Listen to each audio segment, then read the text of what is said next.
I'm Alex Mozed, and welcome to Winner Take All, where we talk about the constant battle between large tech monopolies and traditional incumbents.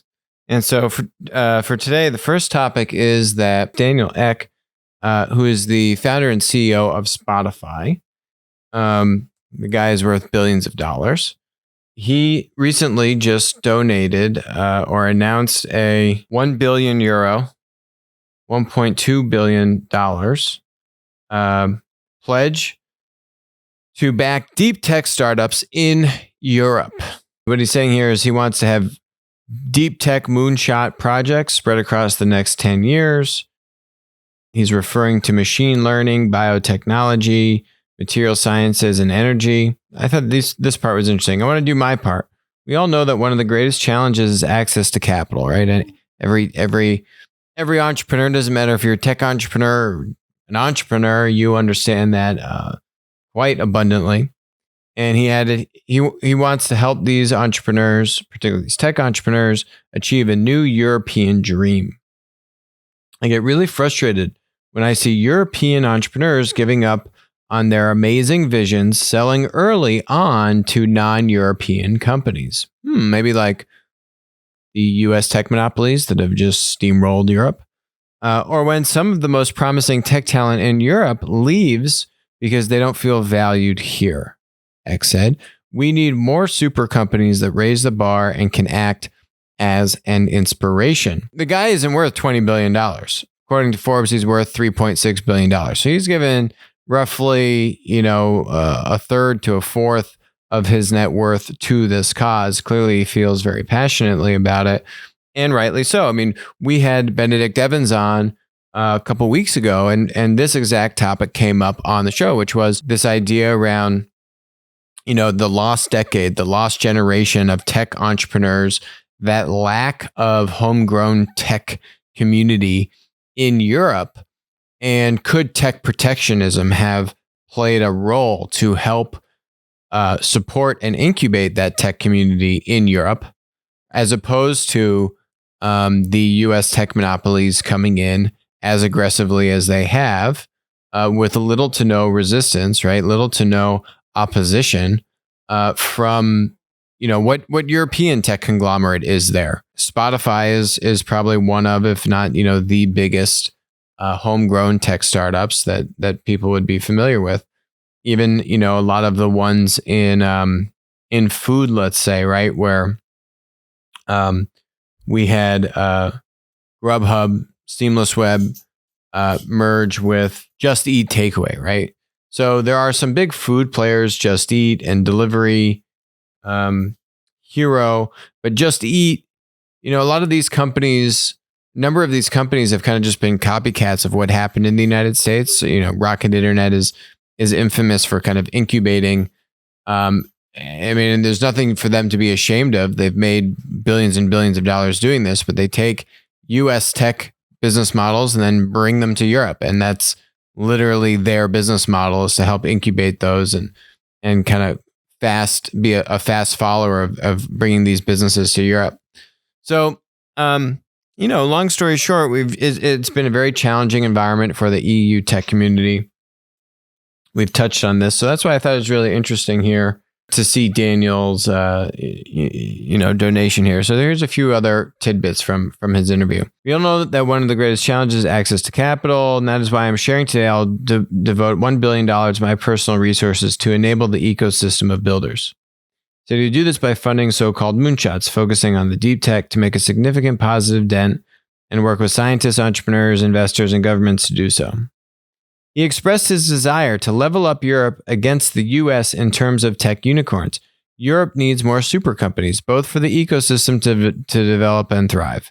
But I think more importantly, if we're going to have any chance to tackle the infinitely complex problems that our societies are dealing with at the moment, we need different stakeholders, including companies, governments, academic institutions, and investors of all kinds to work together. I think great job to Daniel. I think it's really inspiring what he's doing with this, and I hope he's wildly successful. It seems like nationalism is just continuously under fire these days, right? If you're from the US and you support the US, or if you're a US tech company and you work with the US government, there's somehow this kind of taboo around that being inappropriate, right? And I think this is interesting on the other side of the pond in Europe, saying where Daniel is kind of sharing that similar sentiment. I want to help European tech companies. I want to help European entrepreneurs. He's not talking about putting this money into US tech companies, right? That is abundantly clear. And I don't think there's anything wrong with that. So good job to Daniel. Next topic. We've talked a lot about on the show. We've talked a lot about fake news. We've talked a lot about the need for platforms to be more open rather than more closed. And there is something interesting. We didn't really cover it fully on the show, but this was actually from a few weeks ago.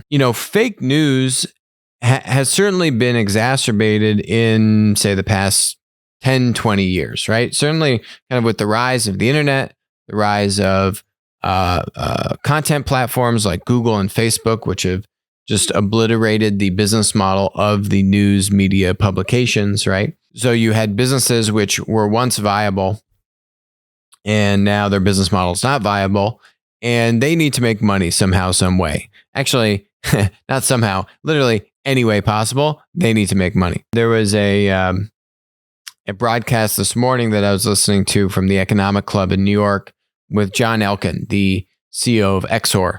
Exor is an insanely cool holding company that owns small companies like Fiat Chrysler, some of you might be familiar with.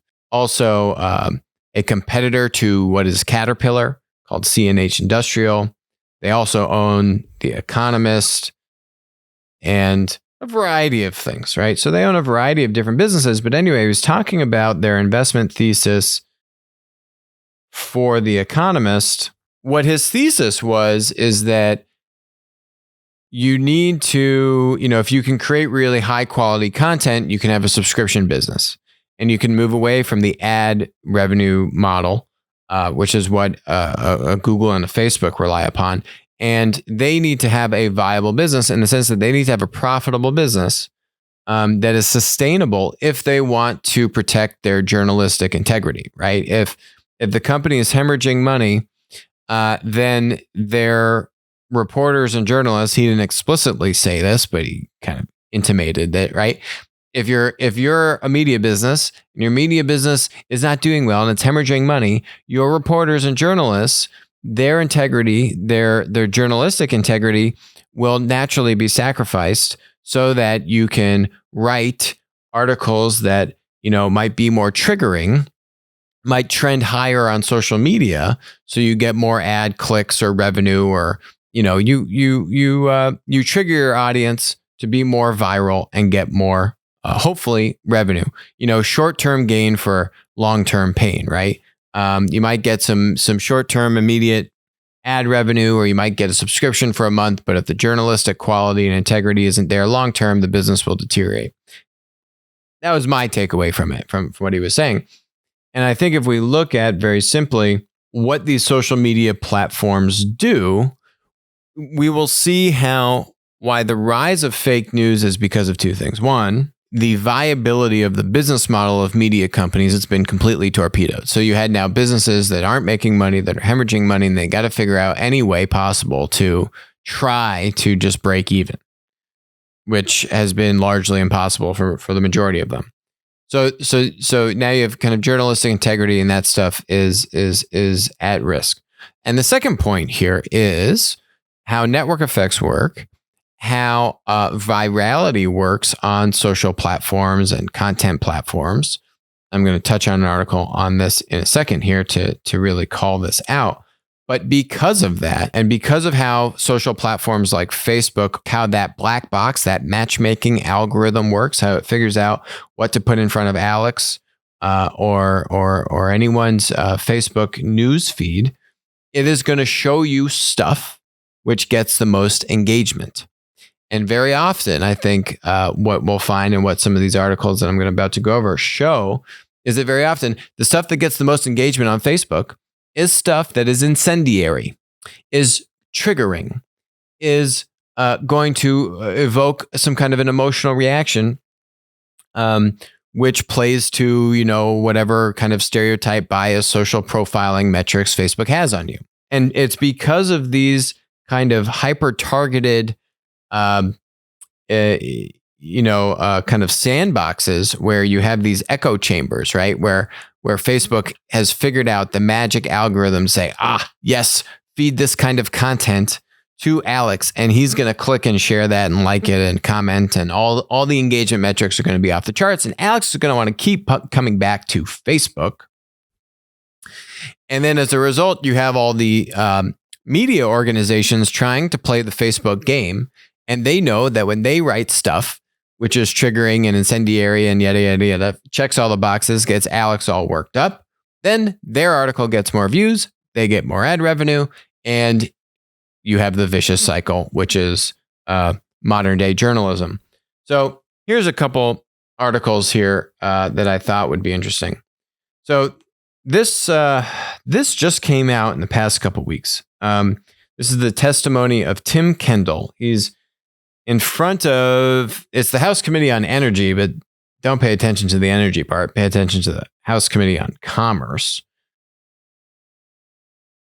And this guy used to work at Facebook. And so I'll just highlight a few pieces here. But he came out to kind of talk exactly about this echo chamber, about this kind of vicious cycle, which is what Facebook has set up here. So this is him kind of recounting, instead, the social media services that I and others have built over the past 15 years, he was early on at Facebook, have served to tear people apart with alarming speed and intensity. At the very least, we have eroded our collective understanding. At worst, I fear we are pushing ourselves to the brink of civil war.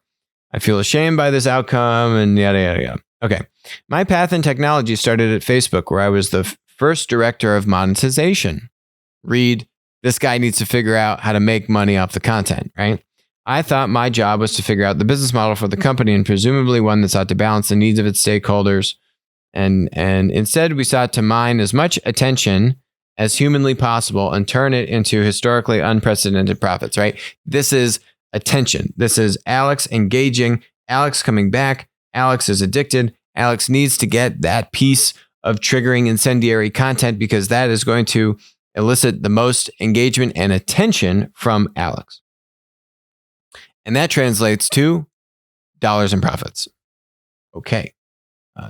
Tim, take us away. To do this, we didn't simply create something useful and fun. We took a page from Big Tobacco's playbook, working to make our offering addictive at the outset.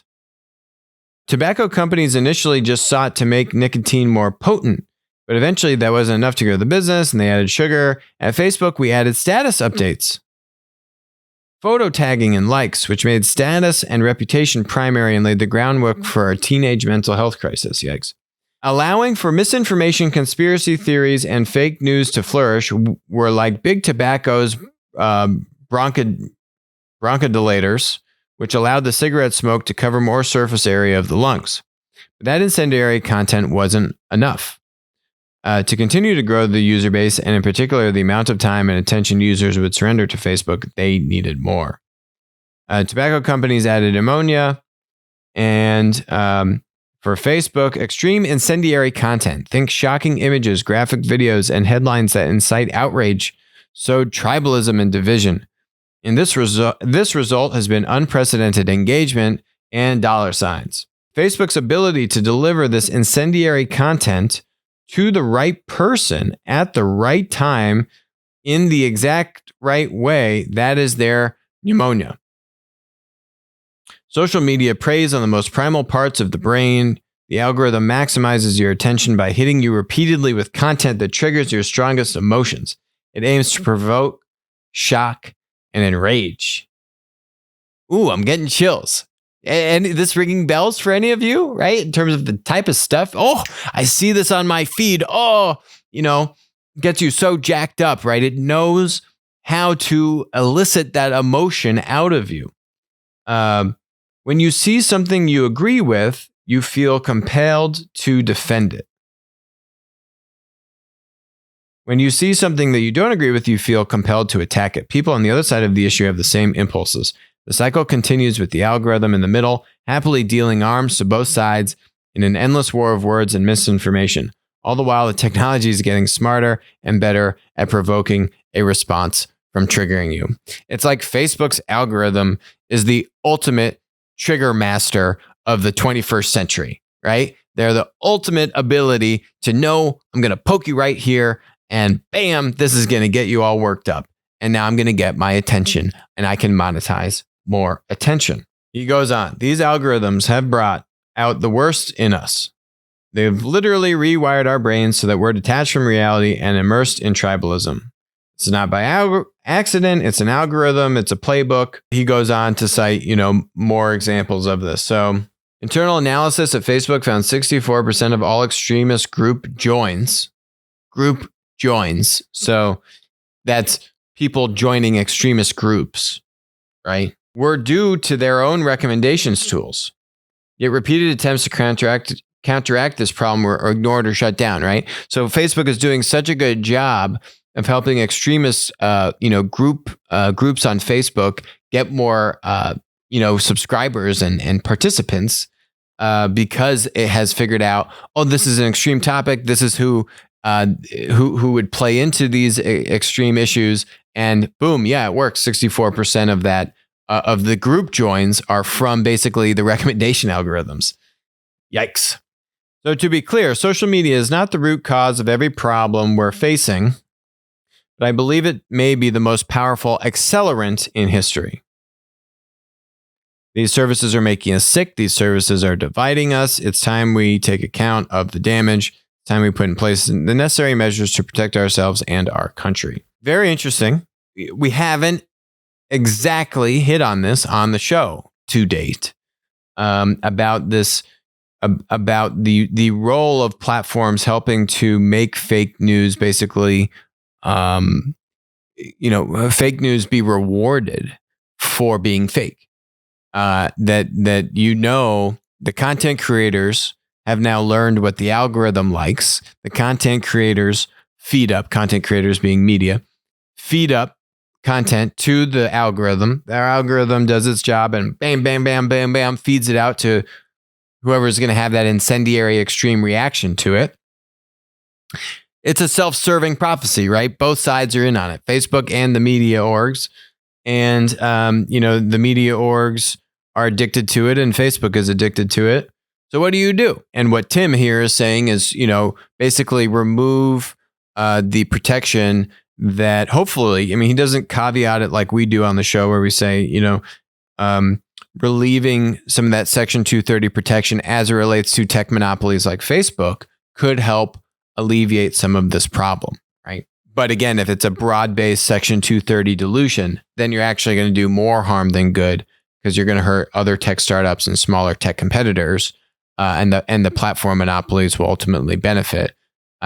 Unless that carve out of Section 230 protection is really just specific to the tech monopolies. Why I bring this up is Facebook understands the power that it holds. And we actually saw it on display how well they understand this, right? Because yes, they're doing content moderation. We've spoken at length about content moderation and policies and what you can take down and penalize. And Facebook has now kind of set up like a Supreme Court of content moderators, an external tribunal to inform policy on content moderation. But none of that touches the mechanics of how Facebook works. None of that touches how virality works. But what did Facebook do recently? Just a few weeks ago, Facebook came out with this article. Facebook to block new political ads 1 week before November 3rd, add more tools and rules for fair elections. Now, it's not in the header, but deeper down in this article and others, what Facebook talks about is how they're going to put controls on how information and articles are shared within the platform. Look at this. And given how a lot of misinformation is also shared through direct channels off Facebook itself, it's also going to limit how things can be forwarded on Messenger to stem how content goes viral on there. You'll still be able to share information about the election, but we'll limit the number of chats you can forward a message to at one time. And there are other things that Facebook is putting into place 1 week before the election, which is basically limiting how content is shared and engaged and emphasized through these trigger points, right? By limiting things like, hey, you can only share this with these many people, posting content to groups, or other kinds of sharing metrics or commenting controls, right? It'll have an impact. Is it a huge impact? No.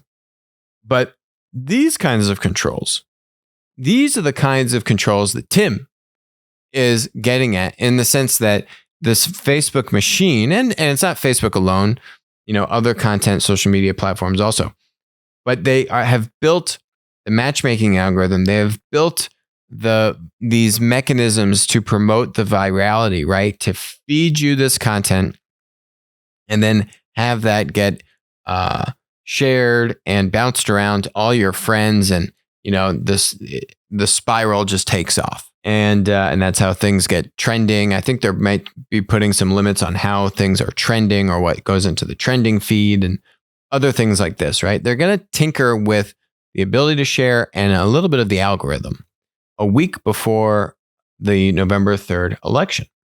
And that really is this accelerant that Tim is getting at, right? That fake news has already existed. Fake news existed pre-internet, right?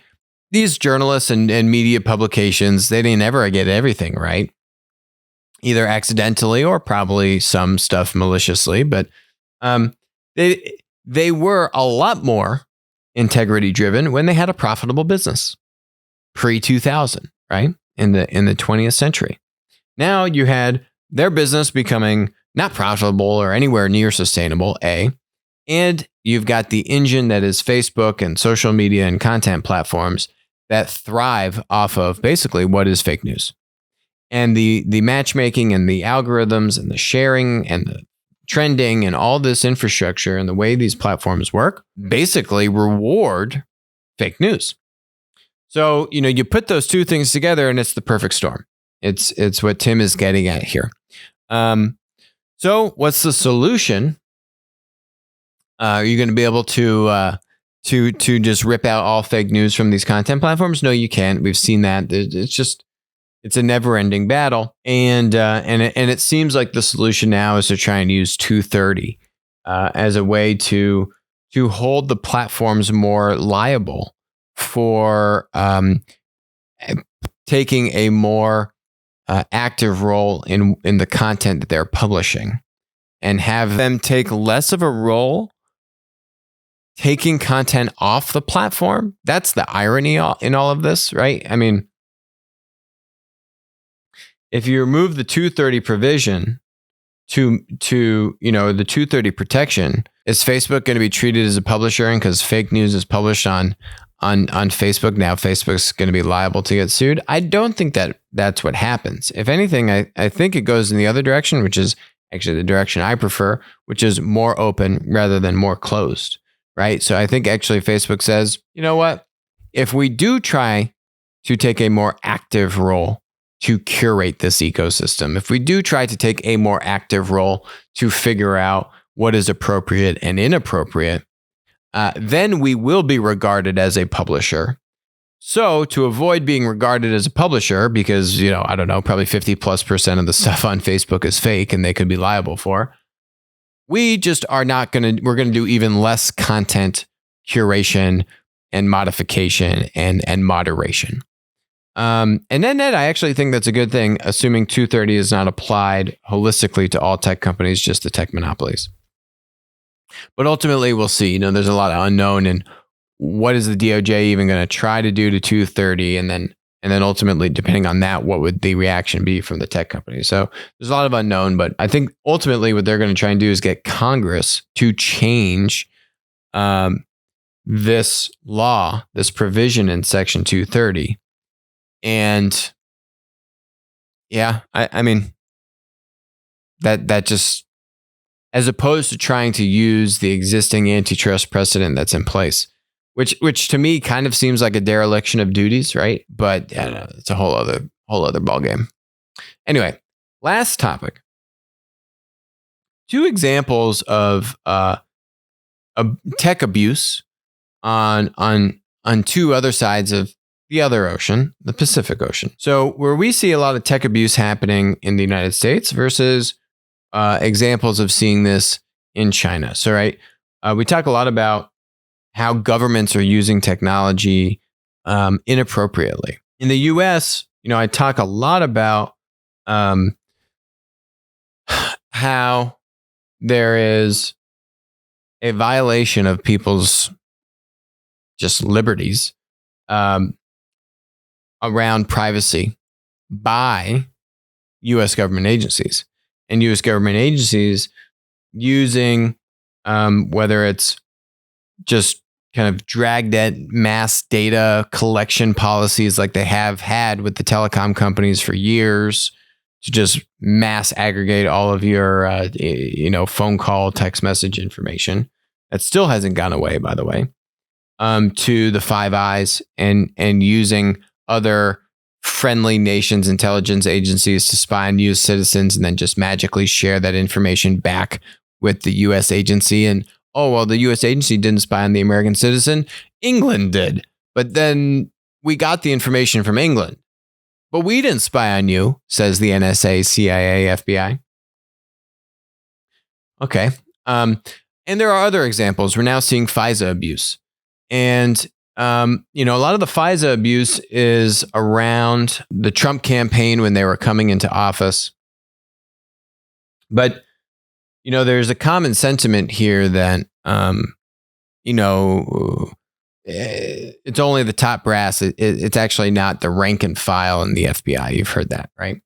And there's now been, one of the agents at the FBI, has now pled guilty to doctoring an email, literally changing the words in an email that said, this guy is not an informant for the Russians, and then changing the email to say, this guy is an informant to the Russians, and then serving that up into the FISA court.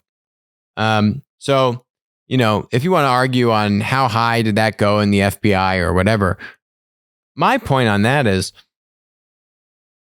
that doesn't happen as a one-off issue.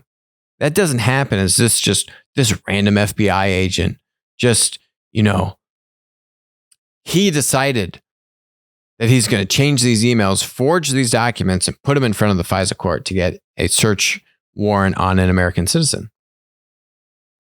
That is a systemic problem. That is a systemic problem of corruption inside a government agency.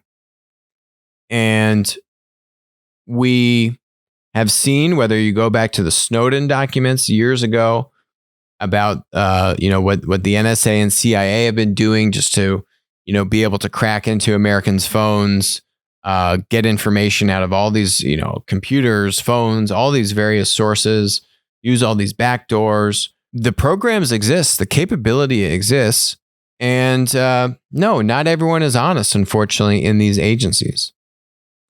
And I think the situation with the FBI is actually take the partisan stuff out of it. It doesn't have to be right or left.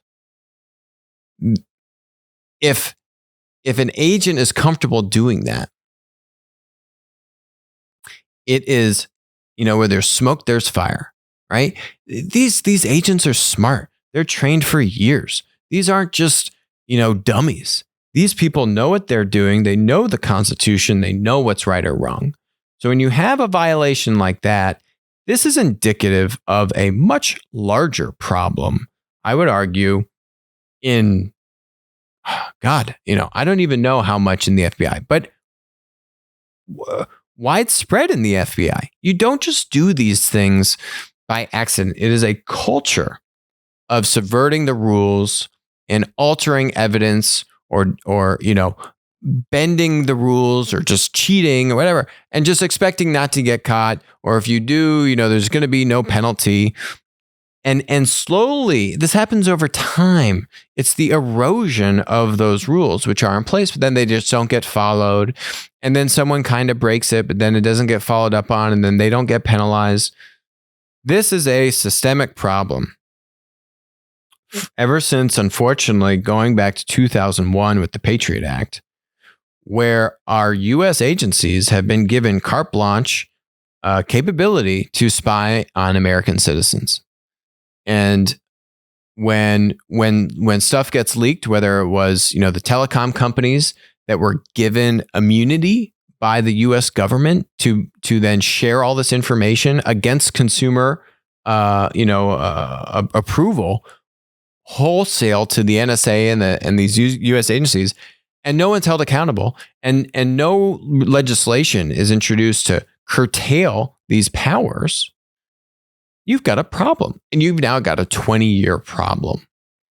So this to me is a big, when I talk about tech abuses in the United States, it's a common thread. It's not just in the FBI. It's not just in the NSA or the CIA. There are a myriad of examples where our civil liberties have been sacrificed for the never-ending excuse of, terrorism and national security and these kinds of things. And at a certain point, there's a balance to say, no, actually, the Constitution doesn't let you do that. The Constitution protects our civil liberties. Thank you very much. And this is against the law. Unfortunately, no one has been big enough to step up to the U.S. Different spy and intelligence agencies to try to rein in their power. And if you don't do it soon, I don't know how it's done.